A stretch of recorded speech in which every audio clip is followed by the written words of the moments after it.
Yo, welcome back. Episode 8, part 2. Just covering some of that conference finals predictions midway through. We'll jump first into the Oklahoma City series. OKC is currently up 2-1 headed to game 4. What's your current thoughts on this? Game 1 wasn't really close. Game 2, OKC No game also was close. won. OKC also won convincingly. And then game 3, back in Minnesota, T-Wolves just dominated like from start to finish. And the crew, I've been saying Ant and friends, but I'm not trying to disrespect the Timberwolves. What's your thoughts on this, man? What's your thoughts on the series? To be honest, before last night, I had OKC winning in 4. What is up with this man in sweeps? Yo, listen. This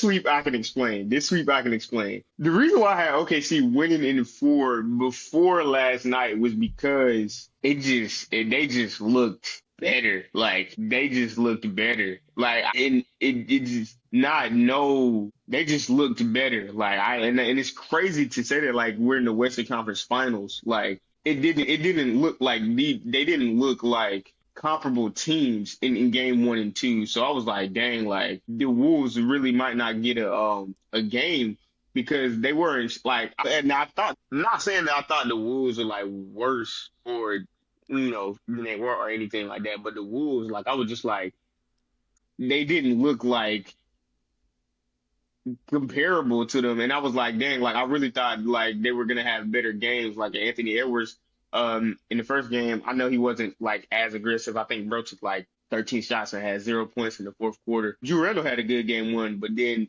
played absolutely terrible in game 2, and I just, I didn't know if that was more so like him playing terrible or like OKC's defense. Like I said, they just looked better. But then game 3 happened, and I don't know what the fuck happened. I don't know anything anymore. Anthony Edwards came out dogging him. I knew he was going to do what he was going to do. Drew Randall had a good game 3 as well. Damn, the 40 ball? And then it's like, on this side, it's like I was looking at this like, yo, like, okay, see, like, SGA didn't really have a good game 3. Jalen Williams didn't really have a good game 3. I just don't know, man. I just don't know anymore. And I don't know if any one of these games is going to be close. I know you said, earlier you was like, think that game 4, or you know what? Let me not speak for you. What do you think? Because I think that it's going to go now. I'm saying OKC in 6 because I think Minnesota's going to get 2 based off of the 40 ball. But still, I got OKC winning 6. But what do you think? I think game 4 would be much closer. It wouldn't surprise me who wins game 4. I can see Minnesota winning another one, be tied up, going back to Oklahoma City, or I can see Oklahoma City tight. And I know it's easy to say it now, but tighten some stuff on the margins to fix some of that minor mistakes. Getting beat by the amount they got beat in game 3 is embarrassing. But Oklahoma City is too good of a team to get beat like that twice.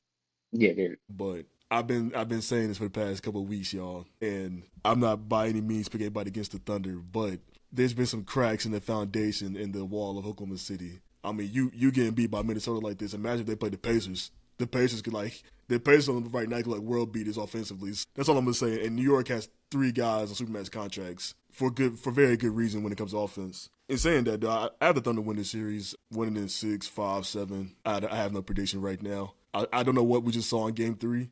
If I had to put I don't know money, what we saw in any game. if I had to put money on it, I would say Oklahoma City in 7. But that's just giving Ant Edwards and 7? T-Wolves. That's giving Ant Edwards and T-Wolves more respect than maybe they deserve. But I don't see Oklahoma City closing the series out in Minnesota. So either they win the next 2 games or it finishes in game 7 in Oklahoma City. Makes sense.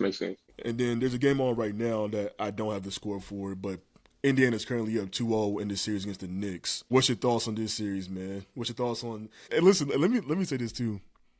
Tyrese Halliburton voted the most overrated player in the league. He said, "Fuck that, fuck the NBA players." That's all of y'all, man. That man doing the choke celebration is insane. That Reggie Miller? That man is insane. Listen. That is a gold medalist. Put some respect on his name. Listen. 26 minutes in the Olympics. Throw that on the table, bro took all of that. Overrated. He took all of that, and he's showing that, like he's showing it right now. Like he's here. He's the truth. Like he's playing, bro. He's leading the Pacers, and the Pacers. It's insane that their name to their team is the Indiana Pacers, and they play with crazy offensive pace, bro. Like, my God, like they just be running and gunning, bro. Like out the net, off of a miss, like it don't matter. Like they are going down the court, bro. Like they really be pushing the ball, bro. And it's like Tyrese Halliburton is really running it like, and he don't turn the ball over a lot. Like you got a team that run with that much pace, and you can't really find no cracks in they offense because they not reckless with the rock. Like I put me in a mindset of like, obviously they're not as good as the prime Warriors team. But when the Warriors played with pace like that and they was just running the gun in, but their Achilles heel was always like turnovers. They just don't have that. Like they don't, because the Warriors would just get so careless with the ball at times. Like when they was, I mean, they were still beating everybody. But like the Pacers, it's just hard, man, and it's hard too to game plan for them because you don't know who's gonna have 30. You don't know who's going to have to. Like they have five dudes in their offensive lineup, like for the starters that can give you 30 on any given night, and it literally happens like that. Normally, it might be Tyrese Halliburton that leads, the scoring, but you just don't know who's gonna give it to you. So how do you game plan for that? How do you what do you say like yo like we got to make sure he don't get his? I think the Knicks just got to. They don't. You don't want to go points for points with them, but they got to slow the pace down. You gotta How do you slow the eat pace that down? clock. I mean, so the thing is, they do actually a good job of slowing the pace down. It just doesn't. But it's not enough right now. Like if there's anybody, Brunson's top 5 in the league for pounding the ball flat, so that For helps. sure, for That sure. helps having a guy that like eats that much shot clock. You just got to play better. There's no one simple solution to stopping the Pacers team, and especially when you have a guy like Pascal Siakam, who's a very, I don't want to say unpredictable scorer, but he doesn't have 39 like, games too. he's not like a guy where it's like, oh, we got to stop him from getting to this one spot because he's just more than that. I mean, Pascal Siakam's a very underrated player. I'm not saying he's top 10 by any means, but he's a very underrated Very player. underrated. Very underrated. And you can tell the Knicks been underestimating him, especially when he blew up the other night. 39 points. They don't know who's gonna give it to him. And the Pacers could cut you by like 1,000 cuts too, where it could be maybe not a guy going for 30, but it could be a guy going for 25, and then three And guys going everybody for else got 20. 15. Exactly. 4 guys at 15. You got a couple guys having like 8 to 10 off the bench. The Knicks' issue is their starting 5 is better than the Pacers' starting 5. But then outside of Miles McBride and maybe Mitchell Robinson, they have nobody else better than anybody on the Pacers bench. And the Pacers, since they played less minutes this year than the Knicks, they're not as tired. Like, okay, cool. Like, Yeah. we can just both run 40 minutes. Like, can you actually run for 40 minutes? Because we can. So And we'll see what Brunson happens. Brunson hasn't even had a bad game. And We'll see what happens today. If they lose today, you're already not coming back from 0-3. And all I want to say is for the Knicks fans out there, blowing the lead, you're up 15, 16. It does not feel good, do it? You feel like the game's over, don't you? You feel like the game is over, and you thought you won the game. You're like, oh, this is easy. I've been waiting for this. Been waiting for this. They sold bad. They sold bad game one. They made it cost them the They might have series. sold worse than the Celtics, bruh. I ain't gonna lie, like, because it is worse than the Celtics because at least when the Knicks was chopping the Celtics down, it happened over the course of the quarter. 3 minutes Bro, the left. Pacers came back. It was like 3 minutes. Also, the Knicks have the clutch player of the year. Brunson. That's what they did. They was like, and they always said, I don't think nobody's better with the ball in the fourth quarter in his hands than Jalen Brunson is right now. And I'm like, okay, it's crunch time. This is his moment. Under 2 minutes, give him the ball. He just gonna close it. Like, yeah, they cutting the lead, but give Jalen Brunson the ball. Where was that at? He scored like a layup, and I didn't see anything else.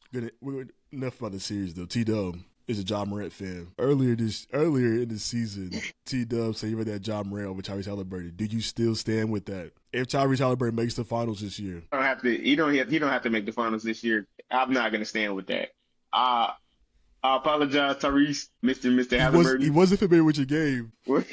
I apologize, Mr. Halliburton. What the hell What the Halliburton? I'm not gonna lie to you. He better than John Morant. He's got more basketball skills than John Morant. John Morant his athleticism carries a lot of his game. Tyrese Halliburton isn't an athletic guy, so it's just he's a better player. In a sense, because Ja Morant. I mean, first of all, damn, Ja he was supposed to be so different right now, but like I feel like with the off the court issues and the injuries, that's kind of like why his game got to a stagnant pace because he hasn't really had time to improve because he hasn't been playing for a number of different reasons. So yeah, Halliburton. I wasn't familiar with your game.